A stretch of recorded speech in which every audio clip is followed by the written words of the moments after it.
My name is Claire, and when this story began, I was in my late 30s. I was a wife, a project manager by training, and, at least on paper, someone who had built a stable, reasonable life. The kind of life people describe as solid, not flashy, not tragic, just fine. Most people saw me as calm, dependable, the woman who didn't raise her voice, didn't dramatize problems, didn't make scenes. If there was tension in a room, I was the one expected to smooth it over. If something needed to be handled quietly, efficiently, without recognition, it usually landed on my shoulders. And I carried that role so well that eventually it became invisible, even to the people closest to me, including my husband. This is not a story about rage or revenge. It's not about outsmarting someone in a single dramatic moment or delivering a perfectly timed speech that leaves everyone stunned. There are no villains twirling their mustaches here.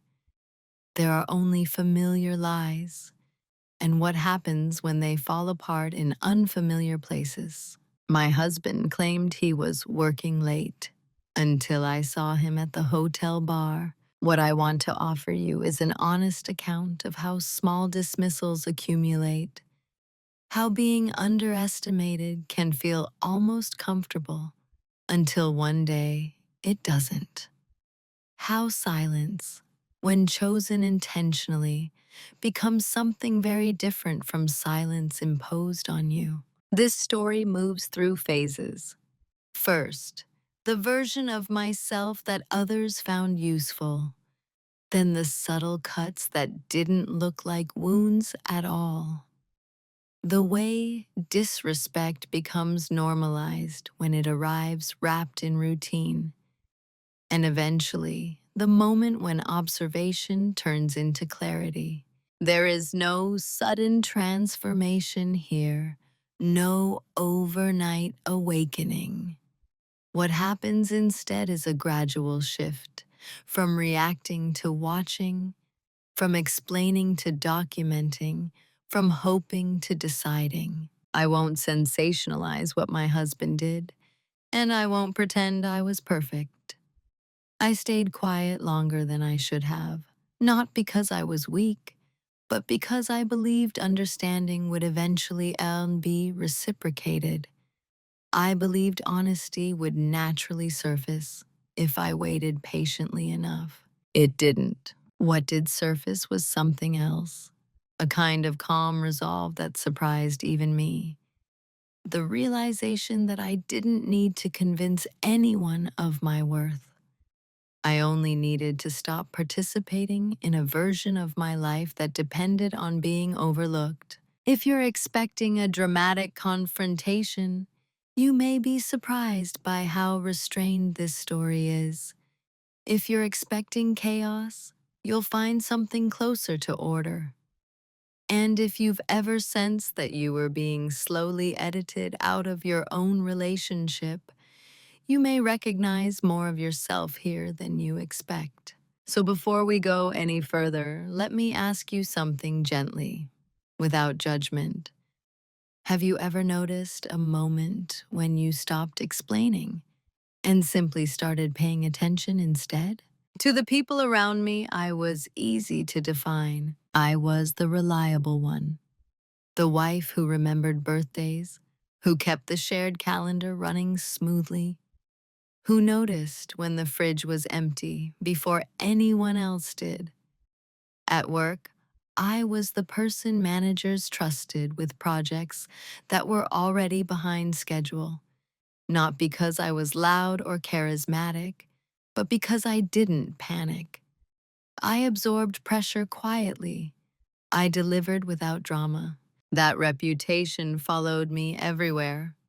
Calm, capable, low maintenance. And for a long time, I took a certain pride in that. I believed it meant I was strong. When people describe invisibility, they often frame it as something painful and immediate. But for me, it arrived gently. It felt like efficiency, like being useful, like not needing to take up too much space. My husband used to tell people, Claire just handles things. He said it with admiration, I think, or at least that's how I heard it. If a decision needed to be made, I made it. If something went wrong, I fixed it. If plans changed, I adapted. What he didn't say, and maybe never consciously realized, was that handling things also meant not being consulted, not being checked in with, not being asked how I felt about changes that affected my time, my body, my future. At dinners with friends, I was the listener, the nodder, the one who laughed softly at the right moments. When conversations turned competitive or self-congratulatory, I faded into the background, refilling glasses, clearing plates, and asking thoughtful questions that redirected attention away from me. People liked having me around. I made spaces more comfortable. I didn't challenge the flow. And slowly, without any single moment of cruelty, that became my role. The woman whose presence was stabilizing, but whose absence would only be noticed after things started falling apart. In my marriage, this dynamic was even more pronounced. My husband was not unkind. That's important to say. He wasn't explosive or openly dismissive. He simply assumed continuity, that I would always be there, always available, always understanding. If he worked late, I adjusted dinner plans. If he forgot an anniversary detail, I smoothed it over. If he was distracted, I told myself it was temporary. Stress, ambition, fatigue. I filled in the gaps without complaint, and over time, those gaps grew wider. What's strange is that no one ever told me directly to be quiet or small. I chose it, believing it was generosity, believing that love meant flexibility, and that partnership meant absorbing more than your share when the other person was stretched thin. The invisibility didn't feel like erasure at first. It felt like maturity. But invisibility has a cost. When you are consistently underestimated, people stop imagining your limits. They stop considering what you might notice, what you might remember, what you might one day decide. I noticed things even then, small inconsistencies, patterns in tone, the way certain explanations came too quickly, too smoothly. But I dismissed my own awareness. I told myself I was overthinking. That trust meant not interrogating every detail. After all, I was the reasonable one. Looking back, I can see how thoroughly I was categorized. I was safe, predictable, forgiving, the kind of person who would quietly absorb disappointment and keep going. And because I fit that role so well, no one questioned whether I might also be observing, recording, learning. No one considered that being underestimated is not the same as being unaware. At that stage of my life, I wasn't plotting anything. I wasn't waiting for proof or planning an exit. I was simply living inside a version of myself that had been shaped by other people's expectations and my own fear of disrupting them. I didn't yet understand that silence can mean many things, that patience, when it goes unexamined, can turn into permission. But that understanding was coming, not in a dramatic way, not all at once. just as a quiet recognition of who I was to them was not who I truly was. The first moment that stayed with me was so small I almost lost it. It wasn't an argument. There were no raised voices, no accusations. In fact, if I described it to someone else at the time, they probably would have shrugged and told me I was reading too much into it. That's usually how the first small cut arrives. It happened on an ordinary Thursday evening. My husband had texted earlier to say he'd be working late. Nothing unusual, nothing that demanded explanation. I adjusted dinner plans, answered a few more emails, and waited. By the time he came home, I was already in the quiet, practical mindset I'd perfected over years of small adjustments. He mentioned, almost in passing, that he'd run into a colleague after work, and they'd grabbed a drink to talk through some things. The tone was casual, rehearsed in a way that didn't raise alarms, but did register somewhere deeper. I remember nodding, saying something neutral. Probably, that makes sense. And that should have been the end of it. But later that night, as we got ready for bed, he repeated the story, almost word for word. Same phrasing, same emphasis. As if he were reminding himself as much as he was informing me. It was subtle, but it caught. People who don't pay attention miss these moments. People who have learned to observe quietly don't. What stayed with me wasn't suspicion. It was the feeling of being managed, of information being delivered not to connect, but to close a loop, to prevent questions before they form. Still, I did nothing with that awareness. I didn't confront him. I didn't even label it as dishonesty. I told myself he was tired, that repetition meant stress, not strategy. The cut was not the story itself. It was the assumption behind it, that I would accept the explanation without curiosity, without follow-up, without memory. A few days later, it happened again. A change in plans was explained quickly and smoothly, a detail offered before I'd asked. And again, everyone else around us, friends, family, coworkers, accepted it at face value. Why wouldn't they? He was consistent, pleasant, confident, and I was quiet. I began to notice how often explanations arrived prepackaged, how rarely I was invited into decisions before they were already made, how often I was informed rather than included. None of it was dramatic enough to justify confrontation. And that's what made it effective. When disrespect is loud, it's easy to name. When it's soft, it hides inside reasonableness. Inside, don't make a big deal out of this. Inside, this isn't worth a conversation. I remember writing a single sentence in my notebook that week. No context, no judgment, just a date and a line, repeated explanation unprompted. At the time, I told myself it was for clarity, for grounding my thoughts. I had no intention of using it for anything, but the act of writing changed something. It made the moment real. It gave weight to something I had been trained to dismiss. That first small cut didn't hurt. It didn't even bleed. It simply marked a shift, from assuming alignment to noticing divergence. What I didn't realize yet was that once you see the pattern, you can't unsee it. The mind stops smoothing over inconsistencies automatically. It starts filing them instead.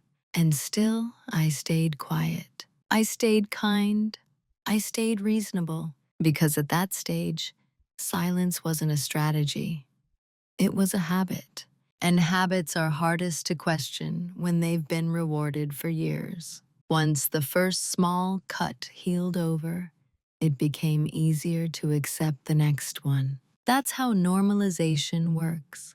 Nothing escalates sharply enough to trigger an alarm.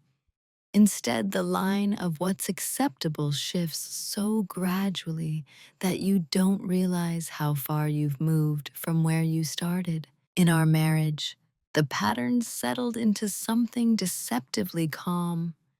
My husband's schedule became less predictable, but the explanations became more efficient, always reasonable, always framed as temporary, always delivered with the assumption that I would understand. And I did, outwardly, at least. I told myself that this was what adult relationships looked like: two people with careers, responsibilities, fatigue. Not everything needed to be discussed in detail. Trust meant flexibility. Love meant not interrogating every deviation from routine. So when dinners were canceled at the last minute, I adapted. When weekends were interrupted by unexpected obligations, I adjusted. When his phone started falling down on the table more often than not, I reminded myself so that the privacy wasn't secrecy. Each time I smoothed over a moment of discomfort, I felt a quiet sense of maturity, of being the bigger person, of not creating conflict where none was explicitly declared. But beneath that surface, something else was happening. I was learning to anticipate explanations before they arrived. I could predict the tone, the phrasing, even the pauses. I noticed how certain stories were told with extra detail, while others were kept deliberately vague. And still, I rationalized. I told myself he was protecting me from stress, that his intentions were good, even if his execution was imperfect. No marriage runs on perfect transparency. Normalization doesn't feel like surrender. It feels like an adaptation. The most dangerous part was how rarely anyone else questioned it. Friends would comment on how busy he was, how demanding his work must be. They admired his drive. They admired my patience. "You're so understanding," someone said to me once, as if it were a compliment. I smiled, because that was easier than asking myself when understanding had turned into erasure. There were moments, small, fleeting, when I felt the urge to speak, to ask why certain details are no longer included, to say that being informed after the fact wasn't the same as being considered. But each time, I weighed the cost. Would it change anything? Or would it simply mark me as difficult, as suspicious, as someone disrupting the smooth surface of a life that, from the outside, looked functional? So I stayed quiet. And in staying quiet, I unintentionally taught him something. I taught him that explanations didn't need to be precise, just consistent. That accountability could be softened with familiarity. That I would absorb discomfort rather than externalize it. And the more I did that, the less he checked himself. Disrespect rarely announces itself as cruelty. More often, it arrives as an assumption.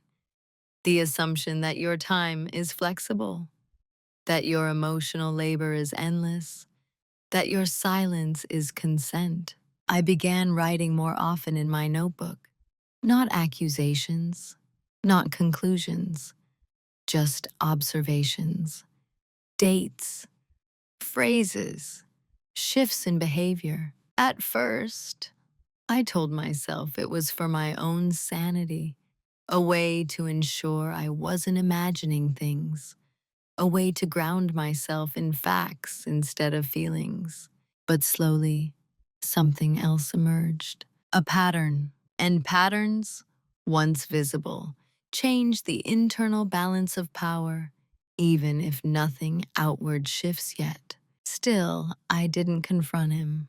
I didn't demand clarity. I didn't set ultimatums. Because at that point, I wasn't ready to risk the stability I'd built.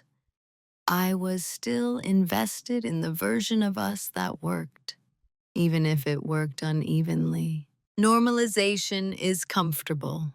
It wraps discomfort in routine. It convinces you that endurance is the same as strength. But endurance without awareness is just erosion. And awareness, once it begins, doesn't stop growing. It took me longer than I'd like to admit to realize that I wasn't just adapting to circumstances. I was playing a role, not one I had consciously agreed to, but one that had been quietly written for me over time. The reliable wife, the emotional stabilizer, the person who made life easier by asking for less. Once I saw it, I couldn't unsee how consistently it appeared in every setting. In social spaces, I was introduced last, if at all. Not because my husband was malicious, but because he assumed my presence didn't require explanation. I was simply there, an extension of the environment, like furniture that had always been in the room. At home, decisions were presented as conclusions, not discussions. Travel plans adjusted, schedules changed. Financial choices are framed as practical necessities rather than shared considerations. And I accepted them, not because I lacked opinions, but because I'd learned that voicing them required energy.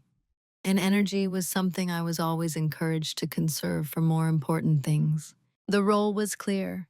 I was the one who would understand. Understanding became my defining trait, and with it came an unspoken expectation that I would not complicate things with questions, needs, or hesitation. What struck me most was how invisible the assignment was. No one announced it, no one acknowledged it. It simply operated in the background, reinforced every time I smoothed over a moment of tension or reframed disappointment as practicality. I participated in it. I told myself that relationships require compromise, that being low drama was a virtue, that my calm presence was a gift to the people around me. And it was, just not to me. There was a moment, small, almost forgettable, when this realization sharpened. We were at a gathering with colleagues. Someone asked my husband how he managed such a demanding schedule. He laughed and said, "I couldn't do it without Claire. She keeps everything else running so I can focus." Everyone smiled. Nods of approval, admiration. I smiled too. But inside, something tightened, because what he meant as praise revealed the role perfectly. I was infrastructure, support, the system that allowed his life to function without friction, not a partner, not an equal decision maker, a stabilizing force whose own ambitions, needs, and perceptions were secondary. No one asked what I was focusing on. No one asked what it cost me to keep everything else running. And I didn't volunteer the answer. Roles persist because they are rewarded. Mine was rewarded with approval, with being seen as mature, and with the comfort of predictability. Challenging it would have meant discomfort, questions, possibly conflict. So I stayed in it. But awareness changes how a role feels. Once you recognize it, performing it becomes a choice rather than a default. and choice introduces tension. I began noticing how often my silence was interpreted as agreement, how rarely my patience was acknowledged as effort, how easily my adaptability was mistaken for limitless capacity. The role required me to be available without being visible, to be strong without being recognized, to be flexible without being asked. And slowly, I understood that this role protected others from accountability. As long as I absorbed the impact, no one had to examine their assumptions. That understanding didn't make me angry. It made me precise.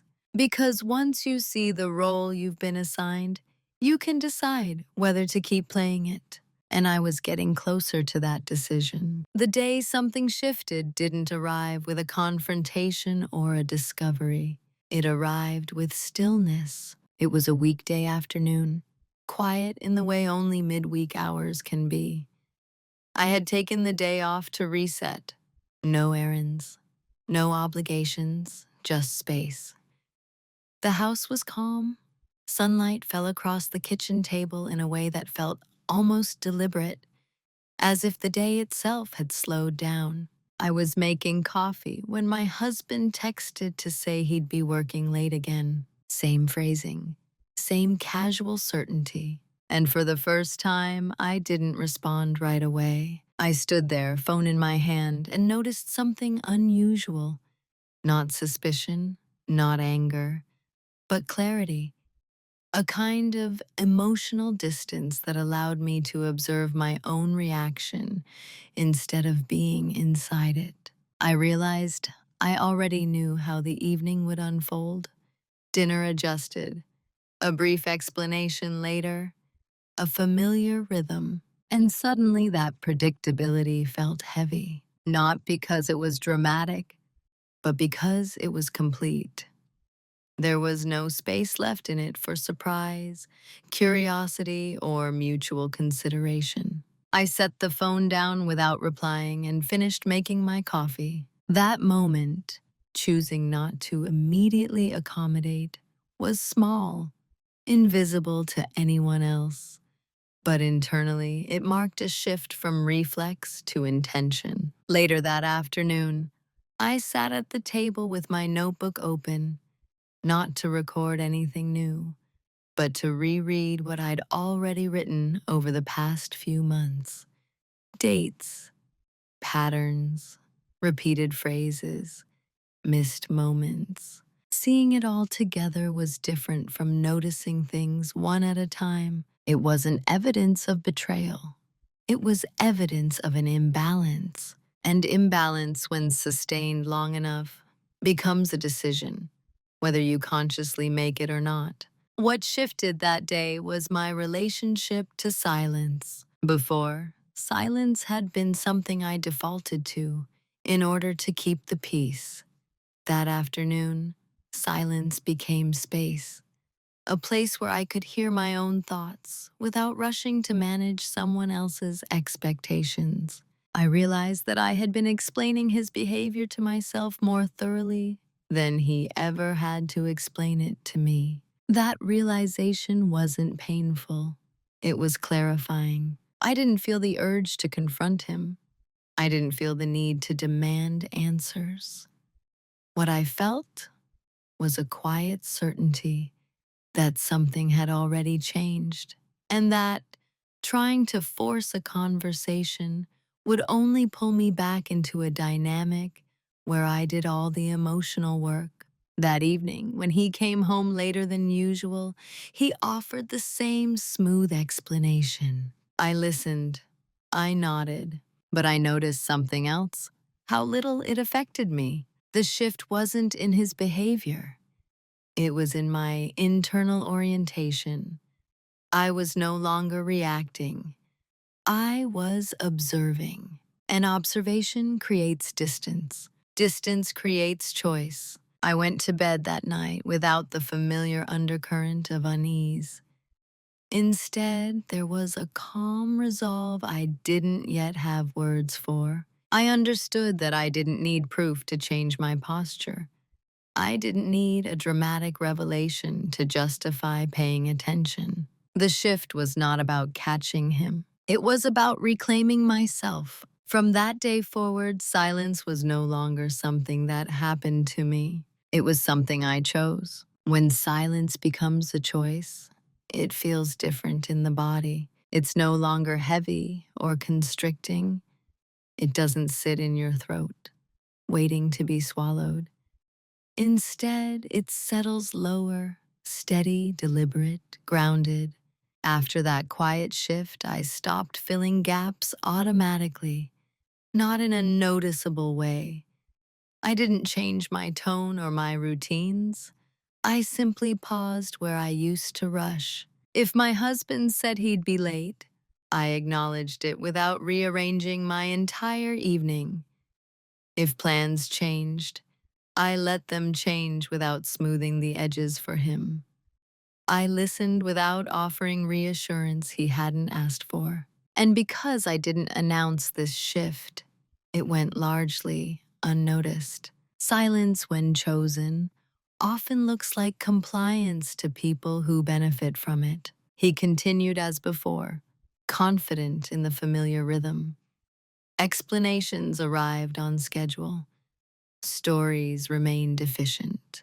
And because I didn't challenge them, he assumed nothing had changed. That assumption gave me something I hadn't had before: space. In that space, I noticed how much energy I had previously spent managing perceptions: his, ours, everyone else's. Without that constant emotional labor, my attention sharpened. I listened more closely.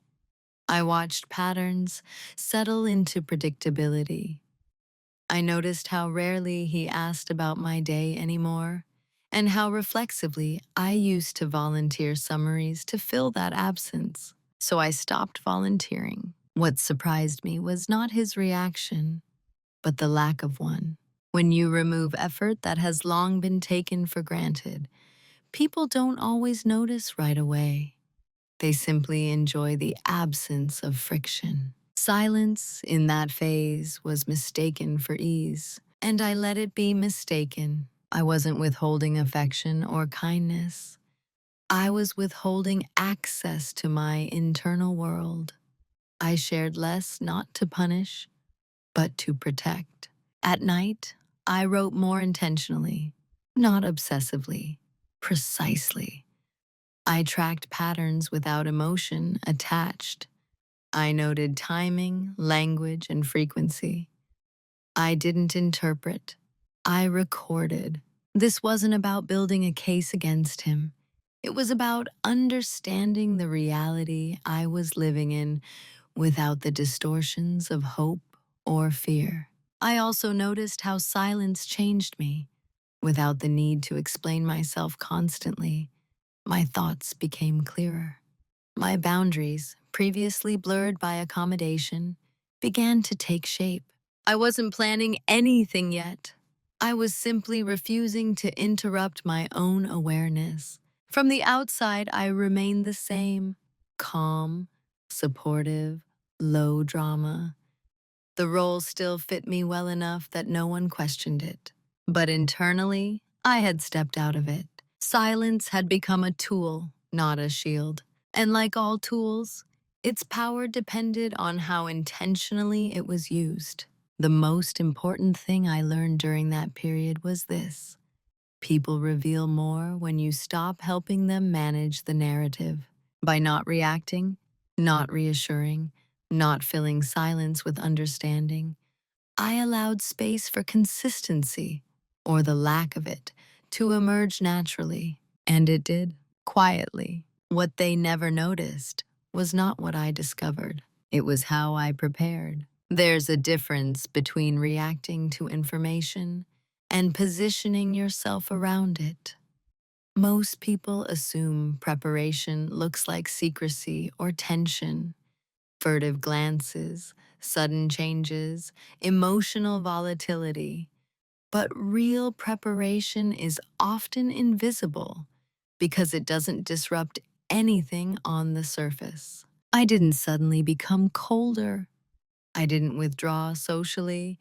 I didn't ask pointed questions or check phones or demand timelines.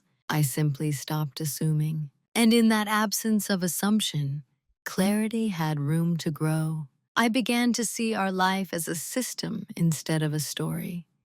Who handled what? Who benefited from which silences?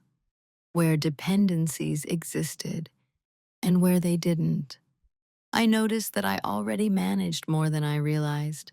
Household logistics, long-term planning, shared finances, and even emotional pacing. None of it was hidden.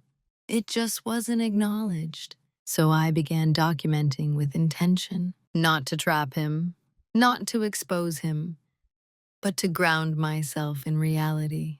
Dates, transactions, schedules, small discrepancies, patterns of explanation versus behavior. I didn't interpret meaning. I tracked consistency. Over time, the consistency spoke for itself. What surprised me most was how little effort this took once I stopped minimizing my awareness. I had always been observant. I had simply been using that skill to maintain harmony rather than to understand my position. At the same time, I began quietly reinforcing my independence, not in a dramatic way, but structurally. I revisited accounts I hadn't looked at closely in years. I reviewed documents I'd signed automatically because trust had made scrutiny feel unnecessary. Nothing alarming surfaced immediately. What surfaced instead was an imbalance. I realized how often my trust had been used as a shortcut. How many decisions had relied on my predictability. How little redundancy there was in his understanding of the life I managed. And still, no one noticed, because from the outside, nothing had changed. I continued to show up. I continued to be polite, present, and functional. I laughed at appropriate moments.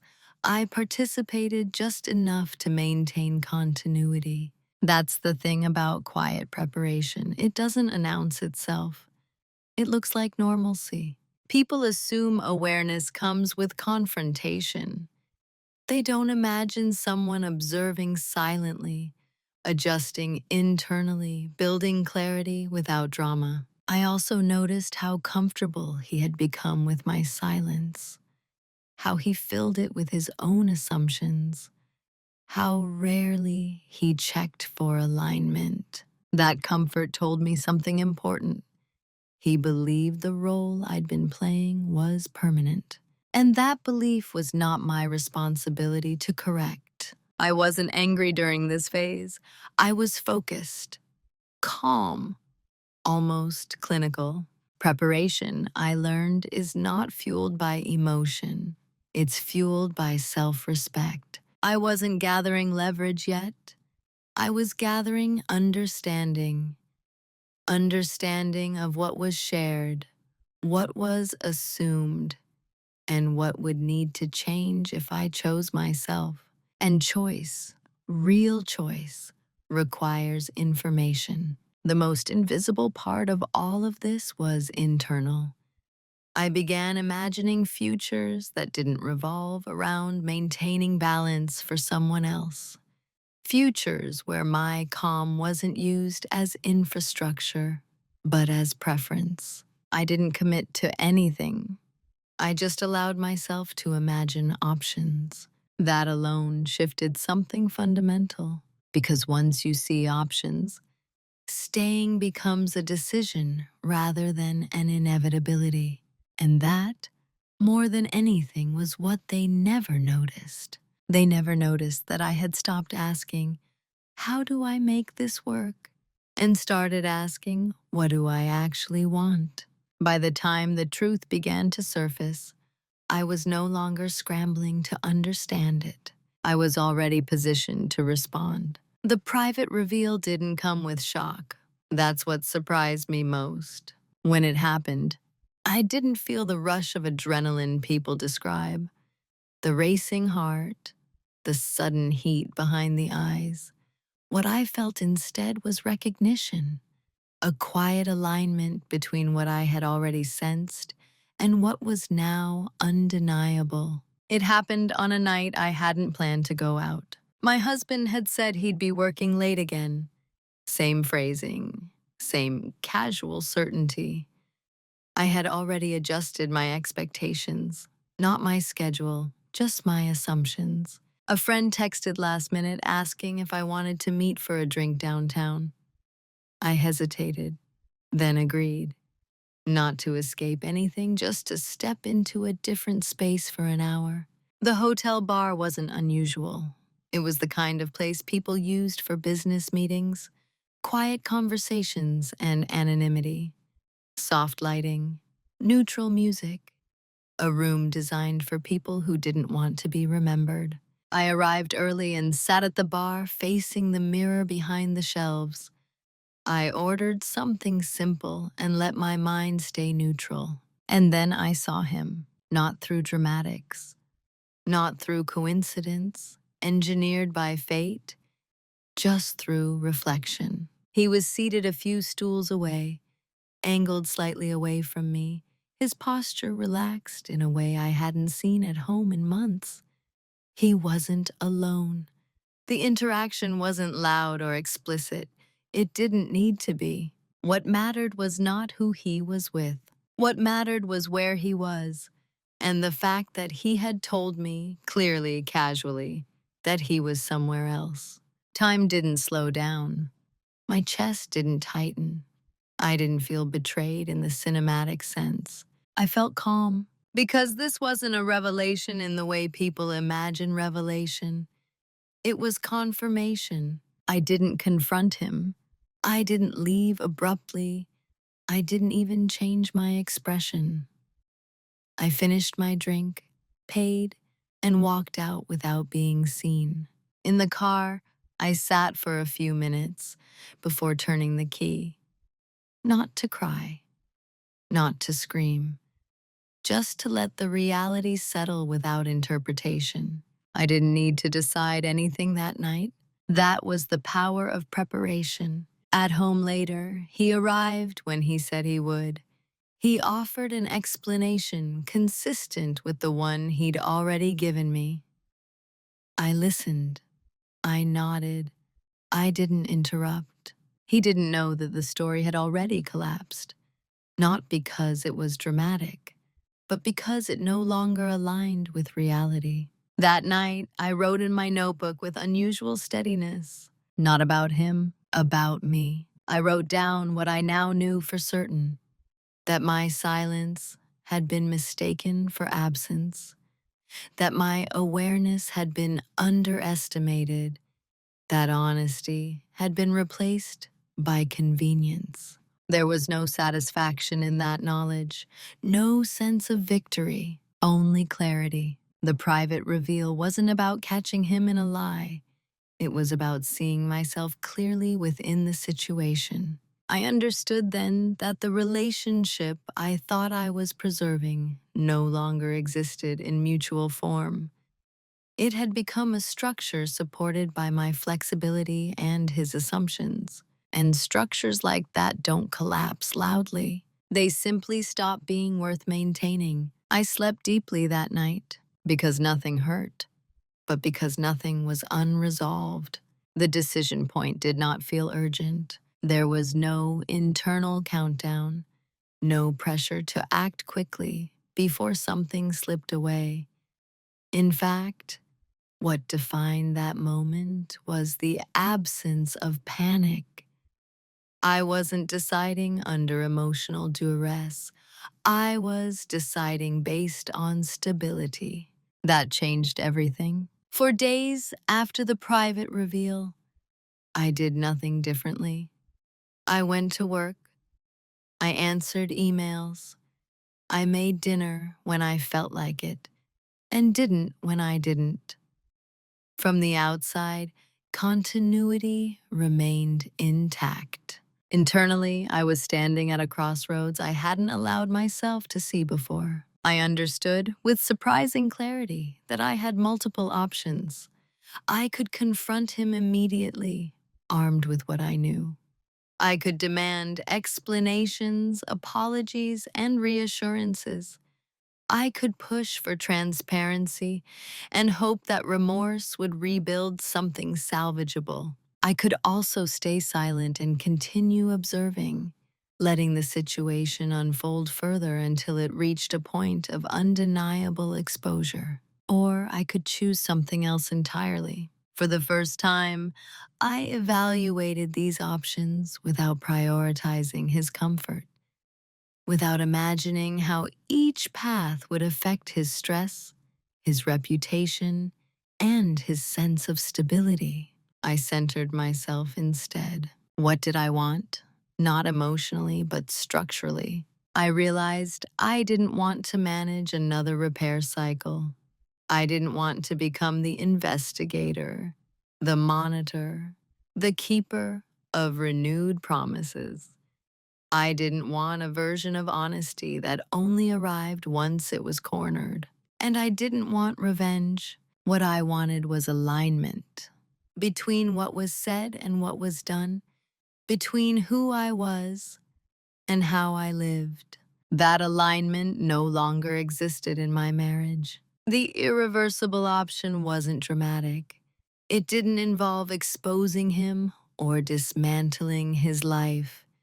It involved quietly choosing myself in a way that couldn't be undone. I decided I would not confront him first. Not because I was afraid, but because confrontation would center him. His explanations, his reactions, his version of events. I had spent too long orienting myself around that. Instead, I chose to move forward as if my awareness was sufficient grounds for change. That decision felt clean. It didn't require permission or validation. It didn't depend on his acknowledgement. It simply required follow-through. I began preparing for a future that assumed honesty was not forthcoming and adjusted accordingly. This was the point of no return. Not because something dramatic happened, but because my internal contract shifted. I was no longer waiting to be met halfway. I was already walking. And once you take that step, not in anger, not in haste, but in calm certainty, there is no version of the past that can pull you back. Moving in silence doesn't look like secrecy. It looks like normalcy. That was the most disorienting part, not just for him, but for me. I was making decisions that would reshape my life, and yet my days remained outwardly unchanged. I still went to work. I still answered messages. I still participated in conversations that skimmed the surface of a marriage already loosening beneath my feet. But internally, I had shifted from waiting to acting. The first steps were practical, almost boring. I reviewed documents I had signed years earlier without hesitation. I read them slowly this time, not as a partner assuming good faith, but as an individual clarifying her position. I didn't panic when I saw gaps. I noted them. I separated what was shared by habit from what was shared by necessity. I opened accounts in my own name, not to hide anything, but to establish clarity. I updated passwords that had been communal out of convenience. I redirected statements to an email address that I accessed. None of this disrupted daily life. None of it raised suspicion. Silence protected momentum. I consulted professionals quietly, not to launch an attack, but to understand frameworks, what options existed, what timelines looked like, what autonomy actually meant in practical terms. I asked neutral questions. I listened more than I spoke. Information, once gathered, stabilizes. What struck me during this phase was how invisible autonomy can be when it's exercised calmly. No one expects decisive movement from someone they believe to be passive. No one watches closely when they assume continuity. He certainly didn't. At home, he remained comfortable, confident. The rhythm of explanations continued, unchanged. And because I didn't challenge them, he assumed alignment still existed. That assumption was not my responsibility to correct. I also began disentangling emotionally, not by withdrawing warmth, but by withdrawing investment. I stopped imagining shared futures. I stopped adjusting my inner world to accommodate his unpredictability. This wasn't punishment, it was accurate. I noticed how much mental energy that freed. Without the constant recalibration, without the subtle bargaining I'd been doing with myself for years, I felt lighter, clearer, more present. Moving in silence meant I didn't announce my boundaries. I simply honored them privately. I chose what I would and would not absorb, what I would and would not explain, what I would and would not plan around. And because this shift was internal first, it was difficult for anyone else to detect. Silence is often misunderstood as hesitation, but this was not hesitation. It was execution. Each step reinforced the next. Each clarification reduced ambiguity. By the time I felt ready to let consequences emerge, the foundation was already set. There was no rush, no drama, just steady movement toward a life that no longer depended on being underestimated. And that, I realized, was its own kind of power. Consequences rarely announce themselves. They don't arrive with accusations or confrontations. More often, they begin as subtle absences, things that used to be there, quietly gone. For my husband, the first consequence was confusion. Not an alarm, not panic, just a vague sense that something was off. I noticed it in the way he paused before asking certain questions, as if recalibrating what he could assume. In the way he hesitated when plans changed, waiting for me to smooth the transition as I always had. And when I didn't, he adjusted, slightly awkwardly. At first, he interpreted my change as fatigue, work stress, maybe. A phase, something temporary that didn't require engagement. That interpretation suited him. But over time, the effects accumulated. Logistics that I had always managed seamlessly now required his attention. Details he had never needed to remember suddenly surfaced as problems, not crises, just friction. The kind of friction that makes you realize how much someone else has been compensating. He began to feel the loss before he understood it. I didn't point it out. I didn't frame it as a consequence. I simply stopped preemptively resolving things that weren't mine to carry. Silence did the work. Emotionally, the shift was even more pronounced. I was still kind, still polite, but I was no longer absorbing uncertainty for him. When explanations arrived, I acknowledged them without reassurance. No, that's okay. No, I understand. No emotional cushioning. At first, he mistook this neutrality for acceptance. But neutrality, when you're used to reassurance, feels hollow. He started asking questions, not about my feelings, but about logistics, about schedules, about availability, about assumptions that no longer hold. And each time I answered honestly, but minimally. The absence of emotional labor created a vacuum he wasn't prepared for. The consequences weren't punitive, they were structural. He was encountering the natural result of no longer having an invisible stabilizer smoothing his path. What surprised me was how little satisfaction I felt. This wasn't vindication, it was confirmation. Confirmation that the balance had always been uneven. That my silence had been doing more work than anyone realized. Friends began to notice small things too.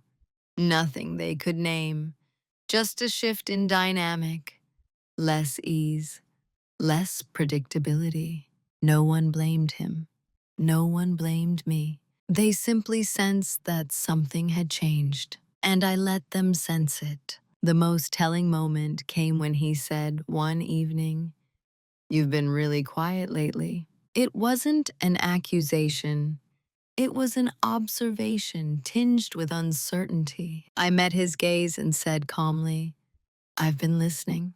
That was all. The consequences had begun, not because I had done something to him, but because I had stopped doing something for him. And once that shift occurs, there is no clean way back to the old equilibrium. By the time he sensed real danger, the window for fixing things had already closed. Not because I was unforgiving, but because I was finished negotiating with Pso. The shift in him came gradually. First, as attentiveness, he asked more questions, offered small gestures, checked in about plans in a way that felt unfamiliar, almost rehearsed. It might have worked once, but timing matters more than intention. What he didn't understand was that his sudden presence wasn't reassuring. It was disorienting. It highlighted how optional I had been before, how easily attentiveness had been withheld until something changed for him. He began to sense distance and responded the only way he knew how, by trying to restore comfort. But comfort without accountability feels empty. I listened. I observed. I noted how his concern focused on outcomes rather than causes. How often he asked if I was okay without asking what had changed. There was no mention of honesty, no unprompted clarity, just a desire to return to stability. That's when I knew it was too late. Repair requires shared reality, and we were no longer standing in the same one. He wasn't addressing the rupture. He was reacting to its effects. I didn't correct him. I didn't escalate. I simply stopped participating in the illusion that proximity alone could fix misalignment. When he asked, "Is something wrong?" I answered truthfully, but incompletely. "I've been thinking," I said. That was enough to unsettle him. The panic, when it came, was quiet, subtle shifts in tone, a sudden urgency in his voice, an attempt to pull me back into emotional labor by framing himself as confused. "I don't know what you want from me," he said one night, and I realized something important he had never asked before. The regret I saw wasn't rooted in understanding, it was rooted in uncertainty, in the fear of losing something he had assumed was permanent. And permanence, once questioned, changes everything. I felt no anger toward him in that moment, only clarity. This wasn't a problem that could be talked through over a weekend. It wasn't a misunderstanding that needed better communication. It was the result of years of asymmetry. By the time he was ready to listen, I no longer needed to speak. That's the truth people don't like to admit. Sometimes repair fails, not because one person refuses to try, but because the other has already done all the trying alone. And once you stop doing that, it becomes obvious how little is left to rebuild. When the confrontation finally happened, it didn't feel like a climax. It felt like a formality. We were sitting at the kitchen table, the same one where I had once smoothed over schedules, rationalized absences, and convinced myself that silence was kindness. The room was quiet. No raised voices. No tension thick enough to touch. Just space. He spoke first, not with anger, but with a controlled urgency that told me he had been rehearsing. "I feel like you've already left," he said, "and I don't understand when that happened." I didn't rush to answer. That pause, once something I would have filled immediately, now belonged to me. "I didn't leave suddenly," I said. "I left slowly, while I was still here." He frowned, as if trying to locate the moment he'd missed. I didn't accuse him. I didn't list dates or details. I didn't mention the hotel bar. Not because it didn't matter, but because it no longer needed to be proven. Confrontation doesn't require evidence when certainty is internal. "I stopped explaining things away," I continued. "I stopped assuming honesty where there was convenience instead. And once I did that, I couldn't go back." He asked questions then, specific ones. The kind that comes too late, framed by damage control rather than curiosity. "Why didn't you say something? Why didn't you tell me you felt this way?" I answered calmly. "I did, just not all at once." And eventually I realized that talking wasn't changing anything. That was the moment he understood. Not everything, but enough. He wasn't angry. He was unsettled, stripped of the narrative where misunderstanding was mutual and fixable. I didn't raise my voice. I didn't cry.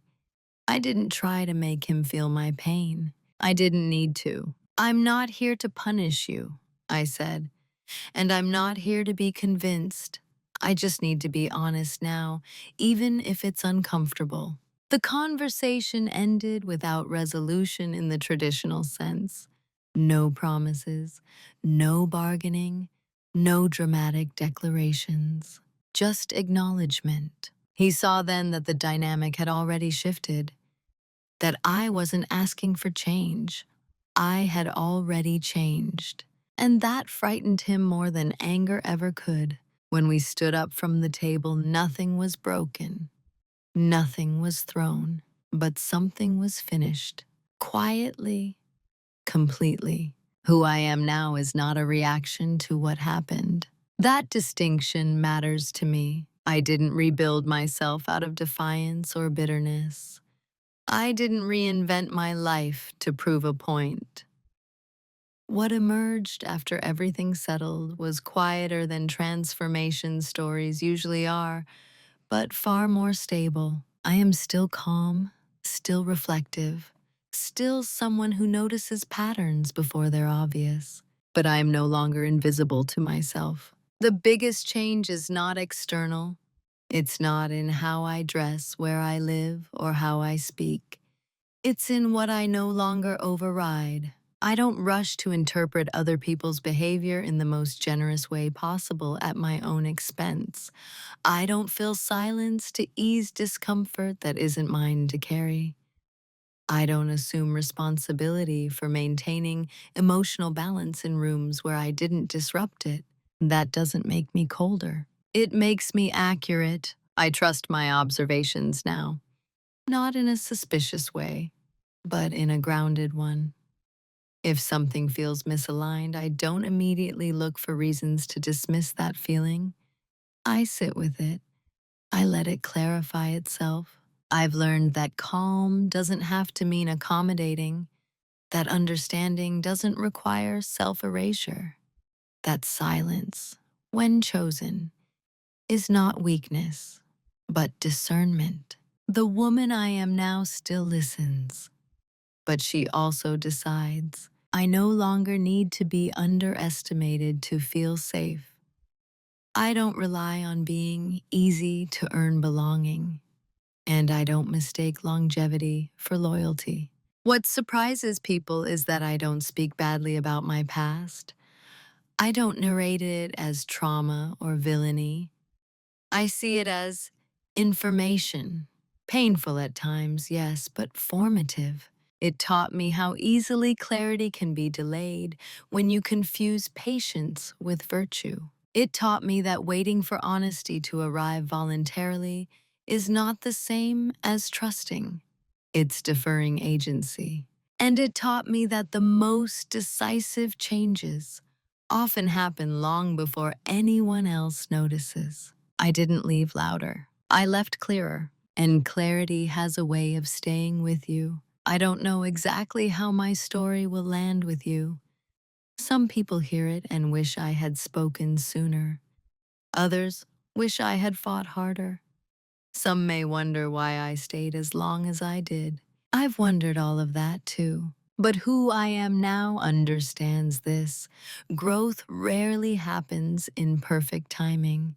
It happens when awareness finally outweighs fear. And once that happens, there's no need to prove anything to anyone else. You just live differently. There's a temptation at the end of stories like this to look for a clear lesson, a sentence that wraps everything up neatly, a rule that, if followed, might prevent the same outcome for someone else. But life doesn't usually work that way. What I learned didn't arrive as advice.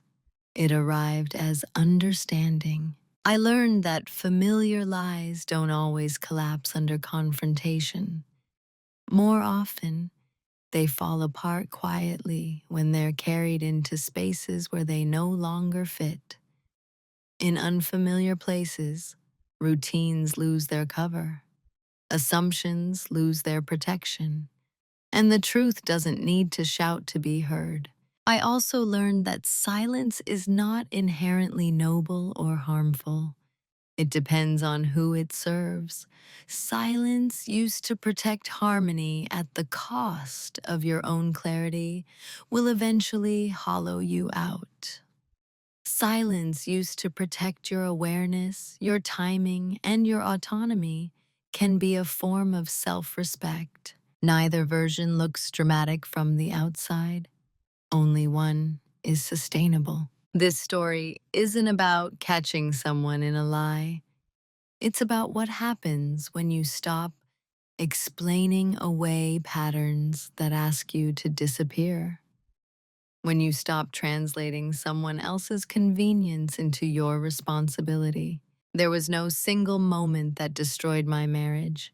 It was undone by accumulation, by small choices repeated without reflection, by assumptions left unchallenged, by patience that went unreciprocated. And it was ended not with anger, but with accuracy. If there's a moral here, it's not leave sooner or confront harder. It's this: pay attention to what you normalize. Pay attention to what you excuse in the name of love or peace or maturity. Because over time, those excuses don't just protect the relationship, they shape your identity within it. And if you begin to feel smaller, quieter, or less real in order to keep things running smoothly, that feeling deserves your attention. Not panic, not blame, just honesty. I don't share this story to warn you away from relationships or to tell you how to live. I share it because many of us are taught that endurance is a virtue and that clarity is cruelty. It isn't. Clarity is kindness, especially to yourself. So I'll end with a question, and I'd genuinely like to hear your thoughts in the comments. Have you ever realized, quietly and without drama, that something in your life had already ended long before anyone acknowledged it out loud? If you have, you're not alone. Cảm ơn các bạn vì đã theo dõi đến cuối. Đừng quên ấn like, share và bật chuông để không bỏ lỡ những video mới nhất nhé. Hẹn gặp lại.